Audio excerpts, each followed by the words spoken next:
চলমান 2026 ফুটবল বিশ্বকাপের গ্রুপ পর্বের সবচেয়ে হাই ভোল্টেজ ম্যাচটা সম্ভবত আজই অনুষ্ঠিত হতে যাচ্ছে, যেখানে ক্রোয়েশিয়া এবং ইংল্যান্ড মুখোমুখি হবে। ম্যাচটি বাংলাদেশ সময় ঠিক রাত 2টা এবং সৌদি আরব সময় রাত 11টায় অনুষ্ঠিত হবে। ইংল্যান্ড 1950 বিশ্বকাপ আসরে চ্যাম্পিয়ন হয়েছে, এরপর দীর্ঘ সময় পেরিয়ে গেলেও তারা চ্যাম্পিয়ন হতে পারেনি, এমনকি ফাইনালেও তারা পৌঁছাতে পারেনি।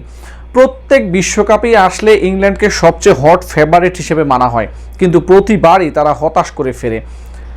অপরদিকে ক্রোয়েশিয়া 2018 বিশ্বকাপে তারা রানার্স আপ হয়েছে, ফাইনাল খেলেছে এবং সেমিফাইনালে এই ইংল্যান্ডকেই তারা হারিয়েছে এবং তারা ফাইনালে পৌঁছেছে। অর্থাৎ সেমিফাইনালে ক্রোয়েশিয়ার বিপক্ষে হেরেই 2018 বিশ্বকাপ শেষ করেছিল ইংল্যান্ড।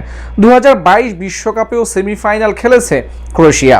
ইংল্যান্ড দল এবারের আসরও অত্যন্ত শক্তিশালী, কেননা তাদের দলে রয়েছেন হ্যারি কেইন, যিনি আন্তর্জাতিক ফুটবলে ইতিমধ্যে 79টা গোল করেছেন ইংল্যান্ডের হয়ে, এবং যেখানে মার্কস রাশফোর্ড রয়েছেন, বুকাওয়ে সাকা রয়েছেন এবং জুড বেলিংহামের মতো তারকা ফুটবলার রয়েছেন। তারকায় ঠাসা ইংল্যান্ড এবারের বিশ্বকাপে অন্যতম হট ফেভারিট।